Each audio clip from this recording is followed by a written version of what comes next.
जय गुरु। प्रथमे मोर ये अमृतवाणी चैनल को समस्त को अनेक अनेक स्वागत। आज मु शिवपुराण आधार रे गोटे प्रसंग रखी। आज आलोचन रखी जे ब्रह्मा विष्णु आ महेश्वर यही तीन देवतांक मध्यरु सर्वप्रथमे किए सृष्टि होइथिले। आलोचनाटी को शुणिबा पूर्वरु आपण जदि एई चैनल रे नुआ अछंती तेबे चैनल टी को सब्सक्राइब करने को भूलंतु नहीं। तेबे आसंतु शुणिबा। विष्णु पुराण अनुसार कहुए कि भगवान शिव हेउछंती तीन लोकर सृष्टिर आरंभ आ शेषर देवता। से हेउछंती सर्वशक्तिमान देवता। तेबे आपण माने जानिछंती कि भगवान शिवंकर जन्म किपरि हेला आ तांकर पितामाता किए बोली, से काहाठारु शिक्षा प्राप्त करिथिले आ काहाकू शिष्य भावर ग्रहण करिथिले। आसंतु जानिबा समस्त कथा। स्किप न करी शेष पर्यंत शुणिले सबुकिछि जानि परिबे। शिवपुराण अनुसार भगवान शिवंकु स्वयंभू बोली कहा जाए। तामाने भगवान शिवंकर जन्म स्वयं ही होइथिला। तार माने तांकर केही माता नाहंती कि पिता मध्य केही नाहंती। एही कारणरू भगवान शिव पंचतत्वर ऊर्ध्वरे, जेउथिपाई कि तांकर जन्म नाही कि मृत्यु मध्य नाही। तेबे विष्णु पुराण रे शिवंकर जन्म विषय गोटे कहानी वर्णना करा जाइछि। विष्णु पुराणर वर्णना अनुसार भगवान विष्णुंकर मथारु बाहुरुथिबा तेजरू भगवान शिवंकर जन्म होइछि आ भगवान विष्णुंकर नाभिरू ब्रह्मांकर उत्पन्न होइछि। ब्रह्मा पद्म फूल उपरे विराजमान करथिले। शिव पुराण रे आउ गोटे लोक कथा अछि जे दिने भगवान शिव तांकर आंठू को घसुथिबा समय रे जो मळी बाहरी थिला सेही मळीरू भगवान विष्णुंकर जन्म होइछि बोली। जदि एमिति होइछि तेबे विष्णु पुराण आ शिव पुराण दुईटी जाक परस्पर ठारू अलगा। तेबे भगवान शिवंकर जन्म संबंध रे आउ गोटे लोकप्रिय कथा अछि जे दिने भगवान विष्णु आ भगवान ब्रह्मांक मध्य जुक्ति हैला जे एई संसार रे सबुठारु बड़ किए।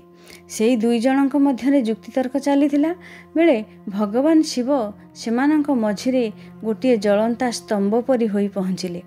भगवान विष्णु आ ब्रह्मा एई रहस्य को किछि बुझी पारले नाही। सेही समय रे सेही जलंता स्तंभ भितरु शब्द शुभिला कि आपण दुई जनक भितरु जे एई स्तंभर शेष केउठी होईछि खोजी बाहर करिदेबे, से ही महान बोली जना पड़िबो। सेही कथा सुनी संगे संगे भगवान ब्रह्मा गोटे पक्षीर रूप नहीं उड़ी चली गले सेही स्तंभर अग्रभाग को खोजिया पई। आउ भगवान विष्णु बराह रूप धारण करी स्तंभर शेष भाग खोजिबाकू लागिले। किंतु दुई जनक भितरु केही स्तंभर शेष भाग खोजी पाइले नाही। तापरे दुई जन जाक फेरी आसिले। ताहा देखि भगवान शिव निज रूप में प्रकट हेले। भगवान विष्णु आ ब्रह्मा मानिनेले कि भगवान शिव हेउछंती प्रकृत रे महान आ शक्तिशाली। एही स्तंभ संबंधी कथारु जणा जाए कि भगवान शिव जन्म होई नाहंती कि तांकर अंत मध्य नाही। सेथिबाई भगवान शिवंकु स्वयंभू कहा जाए। से अमर अटंती, चिरंजीवी अटंती। भगवान शिवंक सहित जड़ित आउ गोटे प्रसिद्ध कथा विष्णु पुराण रे वर्णना करा जाउछि जे भगवान शिवंकु ब्रह्मपुत्र बोली मध्य कहा जाए।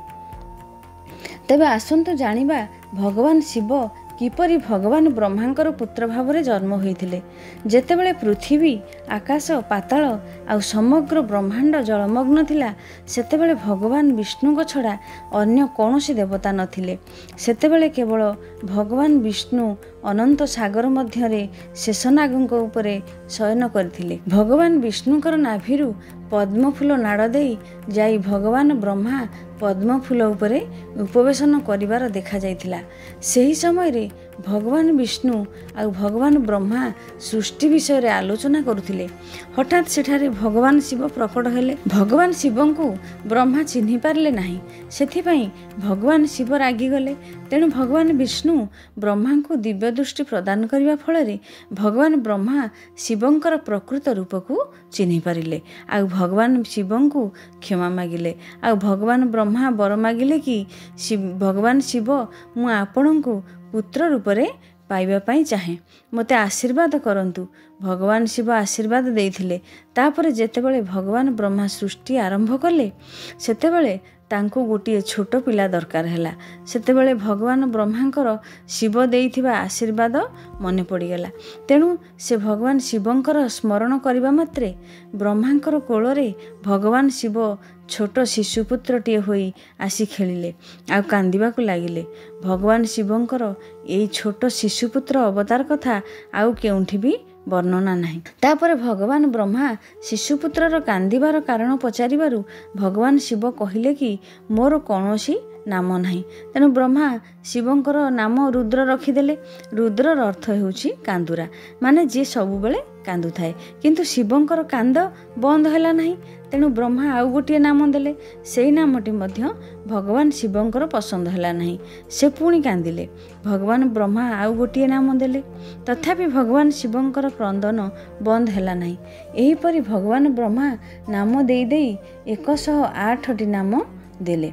रुद्र, सर्व, भाव, उग्र, भीम, पशुपति, ईशान एवं महादेव प्रभृति 108 नाम भगवान शिवंकर नाम भाव प्रचलित अछि।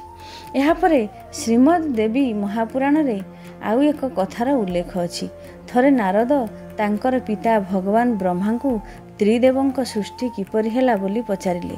भगवान ब्रह्मा कहिले कि परमा प्रकृति देवी आदिशक्ति और परमा पुरुष सदाशिवंक अंशरु ब्रह्मा, विष्णु और महेश्वर प्रभृति उत्पत्ति होइछन्ति।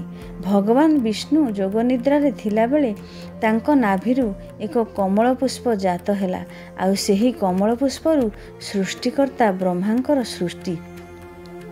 समस्त सृष्टिर रचना परे ब्रह्मा निजकु सर्वश्रेष्ठ सर्वजगत जीता बोली कहिले।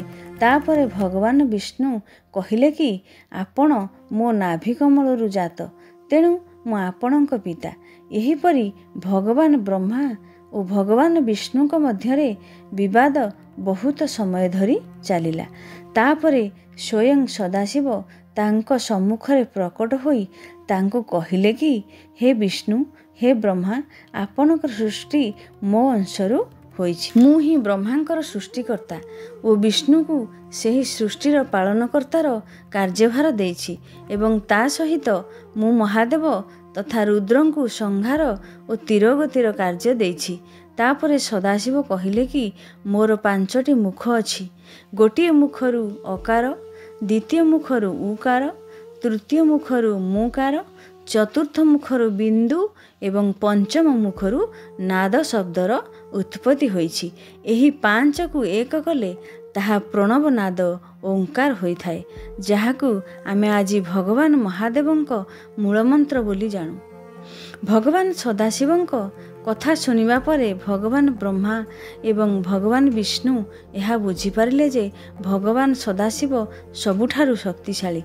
यापरे 2 जन भगवान सदाशिवं को प्रणाम कले और निज निज धाम को प्रत्यावर्तन कले। एबे आसंतु जानिबा भगवान शिवंकर गुरु किए एवं से काहाकू शिष्य रूप में ग्रहण करथिले। शिवपुराण अनुसारे जणा जाए जे भगवान शिवंक ठारू समस्त ज्ञानर सृष्टि होइछि। सेथिपई भगवान शिवं को जगत गुरु मध्य कुहाजाए। तांकरि ठारू समस्त ज्ञान एही संसार को प्राप्ति होइछि। भगवान शिव सर्वप्रथमे सप्तऋषि को तांको शिष्य रूप में ग्रहण करथिले एवं समस्त ज्ञान तांको प्रदान करथिले। ता परठू संसार रे गुरु शिष्य परंपरार आरंभ होइछि। यह थिला त्रिदेवंकर सृष्टिर रहस्य, जार आदि नाही कि अंत नाही, सृष्टि नाही कि विनाश नाही। जे निराकार निर्गुण परमात्मा ତାଙ୍କର ସୃଷ୍ଟିର ରହସ୍ୟକୁ ଉନ୍ମୋଚନ କରିବା ତ ଆମର ଗୋଟିଏ ଧୃଷ୍ଟତା ମାତ୍ର। ଆଜିର ଆଲୋଚନାକୁ ଏଠି ରଖୁଛି। ଏହିପରି ନୂଆ ନୂଆ କଥା ଜାଣିବା ପାଇଁ ଭିଡ଼ିଓଟିକୁ ଲାଇକ୍ ଓ ସେୟାର କରନ୍ତୁ ଏବଂ ଚ୍ୟାନେଲଟିକୁ ସବସ୍କ୍ରାଇବ୍ କରନ୍ତୁ। ଆଉ କମେଣ୍ଟ ମାଧ୍ୟମରେ ଭିଡ଼ିଓଟି କିପରି ଲାଗୁଛି ନିଶ୍ଚିନ୍ତ ଭାବରେ ଜଣାଇବେ। ରହିଲି, ଜୟ ଗୁରୁ।